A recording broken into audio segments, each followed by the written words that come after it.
Friends, मैं जो movie आज एक्सप्लेन करने जा रही हूँ वो है एमसीयू के मेन हीरो थोर के बारे में। इस मूवी में एक गॉड नामी इंसान के हाथ एक ऐसी तलवार लगती है जिसमें एक देवता को ख़त्म करने की पावर होती है और वो दुनिया के सारे देवताओं को ख़त्म करने की कसम खा लेता है। उसका सामना थोर करता है और उसका साथ देती है उसकी पुरानी गर्लफ्रेंड, जो कि इस मूवी में माइटी थोर बनती है। स्टोरी समझने के लिए वीडियो को पूरा ज़रूर देखें। चलिए तो चलते हैं एक्सप्लेनेशन की तरफ। अगर आपको मेरी वीडियोस अच्छी लगती हैं तो मेरी वीडियो को ज़रूर लाइक करें और चैनल को भी सब्सक्राइब कर दें। मूवी के स्टार्टिंग सीन में हमें एक आदमी दिखाया जाता है जिसका नाम गौर है और वो अपनी बेटी के साथ होता है। गौर जिस प्लेनेट पर था वहाँ सब लोग मर चुके थे और बस गौर और उसकी बेटी ही बचे थे।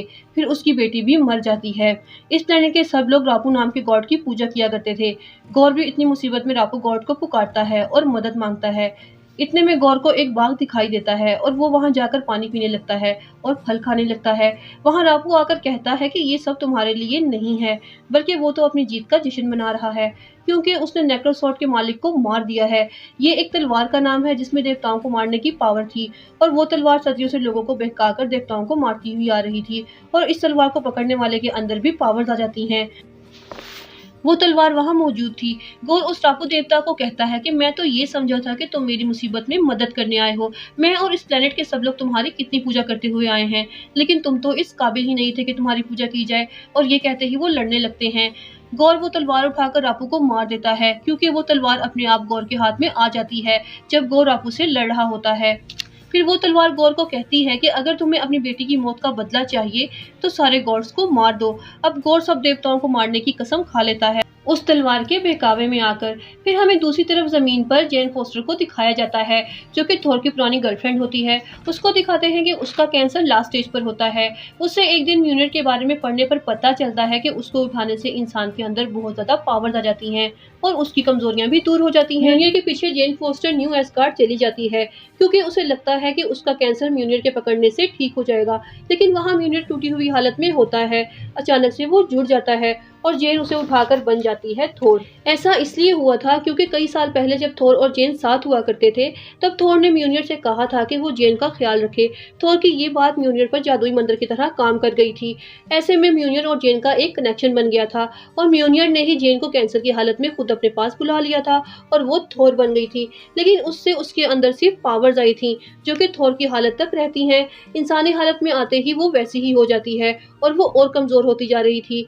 थोर बनने के बाद जेन न्यू एस्गार्ड में ही रुक गई थी और वहां उसकी दोस्ती वेलकरी से होती है जो न्यू एस्गार्ड का राज संभाल रही थी। दूसरी तरफ हमें गौर को दिखाया जाता है जो कि गॉड बुचर के नाम से मशहूर हो गया था क्योंकि वो नेक्रोसॉर्ड की मदद से गॉड्स को मार रहा था। एक एक करके ये काम उसके लिए मुश्किल हो रहा था। नेक्रोसॉर्ड यानी वही तलवार उसे बहकाती है कि वो एक साथ बहुत से गॉड्स को खत्म कर सकता है, लेकिन इसके लिए उसे इटर्निटी के पास जाना पड़ेगा और वो बहुत ही पावरफुल है और वो कुछ भी कर सकता है, लेकिन उसके पास जाने से पहले एक दरवाजे को पार करना पड़ता है। वो दरवाजा एक चाबी से खुलता था जिसका नाम था बायफ्रॉस्ट ब्रिज। अब गौर बायफ्रॉस्ट की तलाश के साथ साथ वो अलग अलग प्लेनेट पर जाकर मुख्तलिफ गॉड्स को भी मार रहा था। उधर थोर और न्यू एस्गार्डियंस को पता चलता है कि बहुत से प्लेनेट के गॉड्स को मार दिया गया है। अब और भी प्लैनेट्स खतरे में हैं। उनमें से एक प्लैनेट पर थोर की एक पुरानी फ्रेंड लेडी सिफ भी थी जो कि एक प्लैनेट में फंसी हुई थी। इसलिए थोर और कॉर्क लेडी सिफ को बचाने जाते हैं और बाकी गार्डियन दूसरे प्लैनेट पर लोगों की मदद करने जाते हैं। वहां पहुंचकर लेडी सिफ थोर को बताती है कि एक गॉड बुचर नामी आदमी सब गॉड्स को मार रहा है और अब वो एस्गार्ड के लोगों को मारने गया है। इसलिए वो लोग भी सिफ को लेकर एस्गार्ड रवाना हो जाते हैं। दूसरी तरफ गौर एस्गार्ड पहुंचकर अपनी तलवार से बहुत से शैडो मॉन्स्टर्स बनाता है और उनको वहां के लोगों पर छोड़ देता है। उधर जेन फोस्टर थोर के रूप में एस्गार्ड में ही थी और वो उन मॉन्स्टर से लड़ने पहुंच जाती है और वहां थोर भी पहुंच जाता है। वो जेन फोस्टर और म्यूनियर को देखकर हैरान रह जाता है। फिर वो दोनों मिलकर उन मॉन्स्टर से लड़ने लगते हैं। वहां गौर थोर का स्टोन ब्रेकर देखता है तो वो समझ जाता है कि ये बायफ्रॉस्ट में काम आ सकता है। गौर वो स्टोन ब्रेकर छीनने की कोशिश करता है, लेकिन वहां जेन फोस्टर और वेलकरी भी आ जाती हैं, इसलिए गौर वहां से चला जाता है। लेकिन वो एक मॉन्स्टर की मदद से वहां के बच्चों को अपने साथ ले जाता है ताकि जब थोर उन बच्चों को वहां बचाने आए तो वो उसका स्टोन ब्रेकर ले लेगा। लेकिन थोर ये नहीं जानता था कि वो उन बच्चों को कहां ले गया है। लेकिन उन बच्चों में से एक एक्सेल नामी बच्चा था जिसके पास पावर्स थी। वो किसी से भी बात कर सकता था।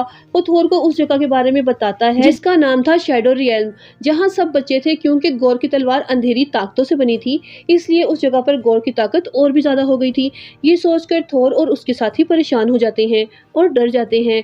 इसलिए अब वो ये सोचते हैं कि हम देवताओं की बड़ी एक टीम तैयार करेंगे और गॉड से फाइट करेंगे और उसे मार देंगे। इसके लिए वो देवताओं के शहर ओमनीपोटेंस सिटी जाते हैं। यहाँ आकर थोर ज्यूस से मिलता है, जो कि सब देवताओं का राजा था। थोर ज्यूस से मदद मांगता है गोर के बारे में बताकर, पर ज्यूस साफ जवाब दे देता है, ये कहकर कि गोर के पास तो नेक्रोसोड है जिससे देवता को मारा जा सकता है और वो उससे दुश्मनी नहीं लेगा। और साथ ही ज्यूस थोर को ये भी बताता है कि गोर इटर्निटी के पास जाना चाहता है, लेकिन उसको ये भी यकीन था कि गोर इटर्निटी का दरवाजा नहीं खोल पाएगा। इसलिए ज्यूस थोर को मुतमईन करके वहीं ओमनीपोटेंस सिटी में रुकने का बोलता है। लेकिन थोर फैसला करता है कि वो अकेला ही गोर से लड़ने जाएगा। लेकिन ज्यूस उसे मना करते हुए कहता है कि अगर तुम वहां जाओगे तो इस तरह तो हमें भी खतरा है, वो तुम्हारे जरिए यहाँ ओमनीपोटेंस में आकर हमें ना मार दे। इसलिए ज्यूस थोर को कैद करने का हुक्म देता है। लेकिन ऐसे में उनकी फाइट शुरू हो जाती है और ज्यूस अपने हथियार थंडरबोल्ट से कॉर्क पर हमला कर देता है, जिससे उसका सारा जिस्म बिखर कर गिर जाता है। उसके बाद ज्यूस थोर पर हमला करता है, लेकिन थोर ज्यूस के हथियार से ही उसको मार देता है। यहाँ अच्छी बात ये थी कि कॉर्क का सर अभी जिंदा था, उसकी बॉडी दोबारा बन सकती थी। इसके बाद थोर और उसके साथी ज्यूस का हथियार थंडरबोल्ट चुरा कर वहां से भाग जाते हैं ताकि वो उससे गोर को मार सके। फिर वो सब फैसला करते हैं कि वो शैडो रियल्म जाएंगे। रास्ते में थोर जेन को अपना रिश्ता दोबारा शुरू करने का कहता है। जेन अपने कैंसर के बारे में बताती है, जिससे वो उदास हो जाता है, लेकिन आखिरी दम तक उसका साथ देने की बात करता है। जब वो लोग शैडो रियल्म पहुंचते हैं तो वहां जेन को एक ड्राइंग दिखती है, जिससे उसको गोर का प्लान समझ आ जाता है। गोर स्टोन ब्रेकर का इस्तेमाल बायफ्रॉस्ट के लिए करके इटर्निटी का दरवाजा खोलना चाहता था, इसलिए गोर वहां से बच्चों को उठा लाया था। अब इसी बहाने थोर यहाँ तक आएगा और वो उसका स्टोन ब्रेकर ले लेगा। फिर वहां गोर आ जाता है और उन सब में बहुत ही जबरदस्त फाइट होती है। इस फाइट के दौरान गोर वैल्करी को बहुत जख्मी कर देता है, जिसकी वजह से थोर सबको लेकर वहां से जाने की तैयारी करता है। वापिस आते वक्त गोर थोर से उसका स्टोन ब्रेकर ले लेता है। अब गोर उस स्टोन ब्रेकर से अपना मिशन पूरा करने की तैयारी करता है। अब थोर और उसके साथी न्यू एस्गार्ड पहुंच जाते हैं। वैल्करी का यहाँ इलाज किया जाता है और जेन भी अपनी असली हालत यानी कि इंसानी हालत में वापस आ गई थी। उस पर मेडिसिन भी असर नहीं कर रही थी जो वो कैंसर के लिए ले रही थी, म्यूनियर उठाने की वजह से, क्योंकि म्यूनियर का काम था कि अपने मालिक को बुरी चीज से दूर रखना। दवाइयों में चूंकि जहर भी होता है, इसलिए उन दवाइयों का असर उस पर नहीं हो रहा था और उसकी हालत काफी खराब हो रही थी। डॉक्टर थोर को बताती है कि अगर अब जेन ने म्यूनियर को उठाया तो उसकी जान भी जा सकती है। फिर थोर फैसला करता है कि वो अकेला ही गोर से लड़ने जाएगा, अब क्योंकि वैल्करी और जेन तो जा नहीं सकते थे। फिर थंडरबोल्ट का इस्तेमाल करके थोर गोर के पास पहुंच जाता है। उधर गोर बच्चों को लेकर इटर्निटी पहुंच जाता है और थोर के स्टोन ब्रेकर से बायफ्रॉस्ट को एक्टिवेट करके उसे इटर्निटी का दरवाजा खोलना शुरू कर देता है। वहां थोर पहुंच जाता है। गोर थोर पर बहुत से मॉन्स्टर्स छोड़ देता है, क्योंकि अब थोर उन मॉन्स्टर्स से अकेले नहीं लड़ सकता था। इसलिए थोर उन सब बच्चों को अपनी पावर्स दे देता है कुछ देर के लिए। फिर वो सब बच्चे उन मॉन्स्टर्स का मुकाबला करते हैं और थोर गोर के साथ लड़ने लगता है, लेकिन गोर थोर पर भारी पड़ रहा था। उधर जेन को कुछ महसूस होता है। वो फिर से म्यूनियर उठाकर वैल्करी के घोड़े पर इटर्निटी पहुंच जाती है। वहां पहुंचकर वो दोनों गोर से लड़ते हैं। फिर थोर बायफ्रॉस्ट को रोकता है, लेकिन बहुत देर हो चुकी थी, इटर्निटी का दरवाजा खुल चुका था। थोर अपना स्टोन ब्रेकर उन बच्चों को देकर एस्गार्ड भेज देता है और गोर जेन से फाइट कर रही थी अकेली। फिर जेन गोर की नेक्रोसोड को तोड़ देती है। नेक्रोसोड के टूटते ही गोर की सारी पावर्स खत्म हो जाती हैं, लेकिन इटर्निटी का दरवाजा तो खुल चुका था, इसलिए गोर उस दरवाजे के अंदर चला जाता है और गोर के पीछे थोर और जेन भी चले जाते हैं। अब गोर इटर्निटी के पास पहले आया था तो उसकी बात ही इटर्निटी मानेगी। अब यहाँ थोर गोर को कहता है कि तुम्हें बदला लेने से सुकून नहीं मिलेगा, सुकून तो तुम्हें प्यार में ही मिलेगा। तुम इटर्निटी से अपनी बेटी मांग लो कि वो तुम्हारी बेटी को जिंदा कर दे।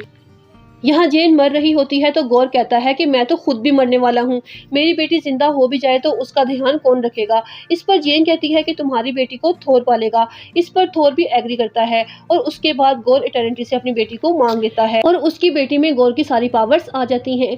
गोर और जेन दोनों मर जाते हैं और थोर और गोर की बेटी को लेकर न्यू एस्गार्ड आ जाता है। यहाँ वैल्करी और लेडी सिफ बच्चों को फाइट की प्रैक्टिस करवाती हैं और यहाँ न्यू एस्गार्ड में जेन की याद में एक स्टैचू बनवाया जाता है। उधर थोर गोर की बेटी नाम लव रख देता है, क्योंकि लव की बेस पर ही उसको दोबारा जिंदगी मिली थी। थोर को अपना हथौड़ा यानी म्यूनियर वापस मिल गया था। अब थोर अपना स्टोन ब्रेकर अपनी बेटी लव को दे देता है। अब वो गैलेक्सी में मुख्तलिफ जगहों पर जाकर कमजोर लोगों की मदद कर रहे थे और वो लव एंड थंडर के नाम से मशहूर हो गए थे।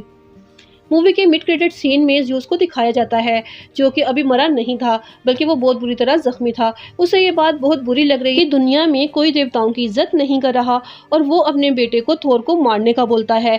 इससे उसका बदला भी पूरा हो जाएगा और लोग देवताओं से डरने भी लग जाएंगे।